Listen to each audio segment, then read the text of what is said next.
This is Antlion's new Mod Mic Wireless.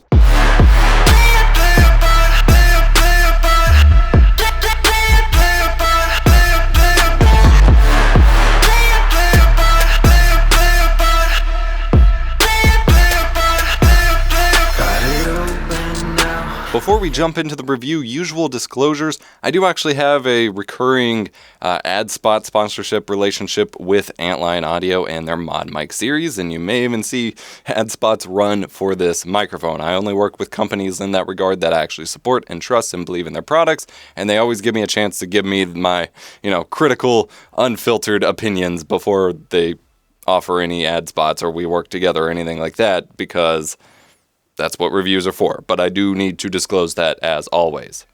Their new microphone is wireless, and it sounds pretty good. You're hearing it now, and this whole review will be shot, and I'll switch between the capsules as desired. I am recording it over here on my MacBook Pro 2013, and we'll touch on operating system compatibility and things like that in a minute, but this new one is wireless, so no more bundling cables, no more trying to tie the cable to your headphone cable, no more trying to figure out where it all plugs in. It's all wireless, runs to a USB receiver in your computer or whatever you're connecting it to, and now you can actually pair it.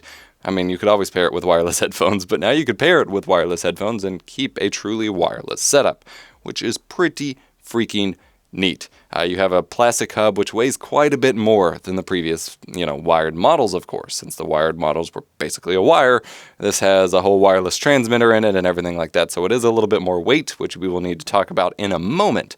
But then you have the micro USB port for charging the headset itself, as you will need to keep up with charging something else, which can be a minor annoyance. And then you have the wire running to the microphone capsule, which is a dual capsule microphone, which is pretty cool. It has both the omnidirectional mode, which is what you're hearing now, and then the bit towards the tip is the unidirectional mode, which has a little bit more noise suppression, but can sound a little worse. Do keep in mind my allergies are killing me this week, and I sound a little bit nasally. I tried to pick the best time I could to record, but I don't sound fully up to snuff regardless. And then you do have the phone windscreen for the microphone capsules themselves.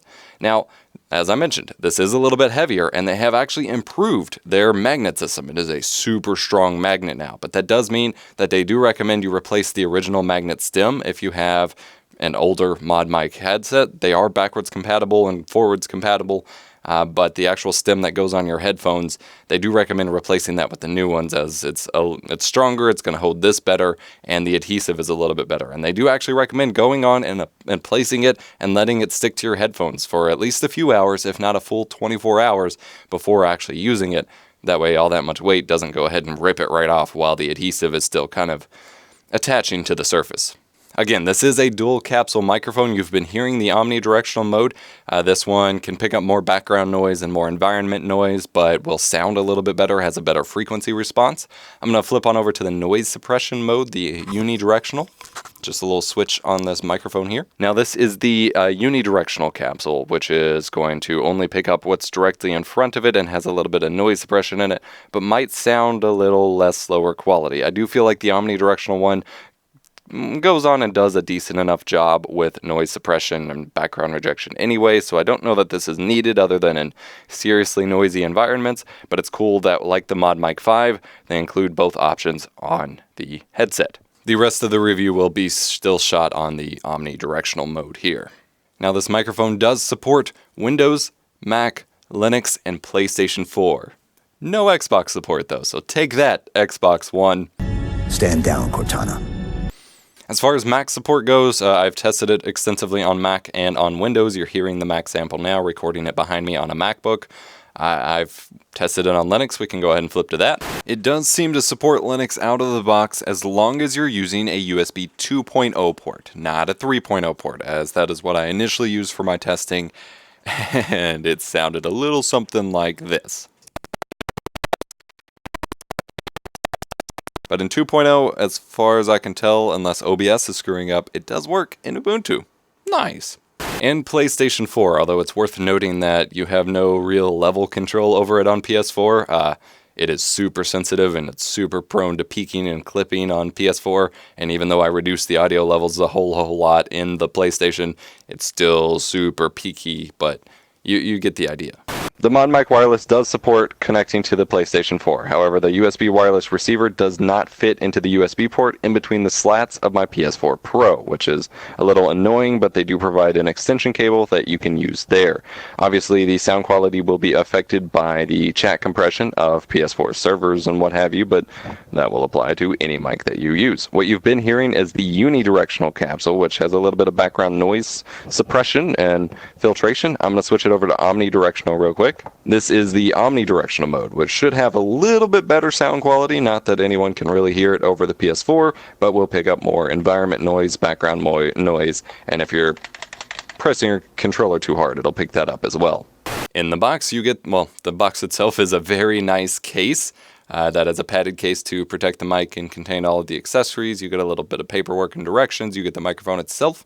You get a USB extension cable for the receiver, which was necessary on PlayStation for me, and then a couple little magnet stems, and it does come with the micro USB cable for charging and a clamp for the USB receiver so you can keep it in view. As there are LED indicators on the mic itself, which you might be able to see in camera here, but you can also, since you can't see that while you're using the microphone, if you use the clamp to kind of keep the LED or the USB receiver in view, then you can have a line of sight to the LEDs and know when it's muted and things like that.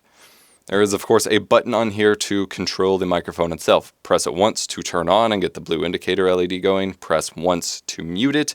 Hold it. They say 2 seconds, but really it's closer to 3 seconds. Hold it 3 seconds and let go to turn it off. And then if you hold it for quite a few seconds, like closer to 5, it will put the microphone into pairing mode, and then you can do the same thing on the receiver to put it into pairing mode and connect them together, which sometimes if you're switching devices, I have found that it kicks the headphone into pairing mode or the microphone into pairing mode, and it doesn't always recognize the receiver, so you gotta pair them back up sometimes.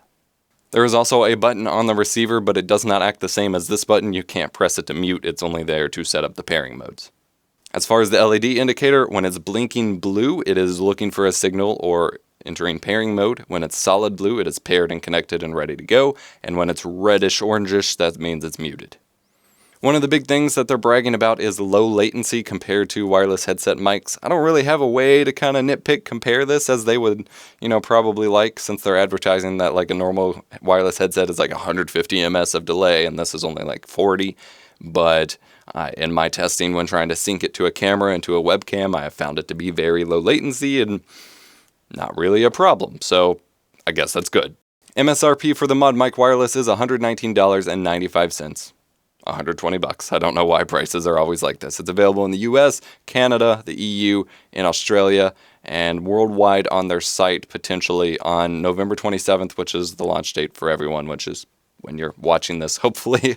And in the US, it will be available for retail in Micro Center as well.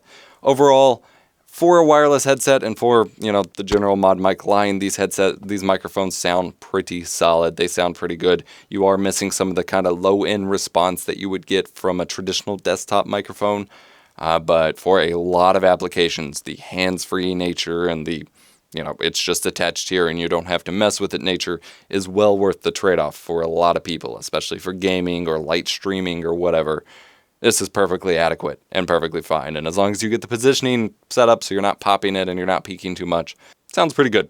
And when you compare the overall audio experience of that Sennheiser Massdrop Edition HD6XX headset, which is a killer pair of headphones, and the ModMic Wireless on it, compared to this wired headset, which is also from Sennheiser and Massdrop and is pretty good, both the listening and the microphone audio experience is no contest, in my opinion.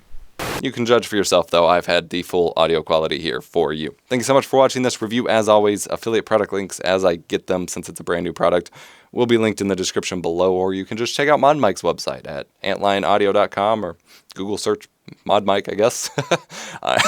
Excuse me. I'm AblesVox, here to make tech easier and more fun. I'm going to go drink some water and clear out my sinuses again, and I will see you next time.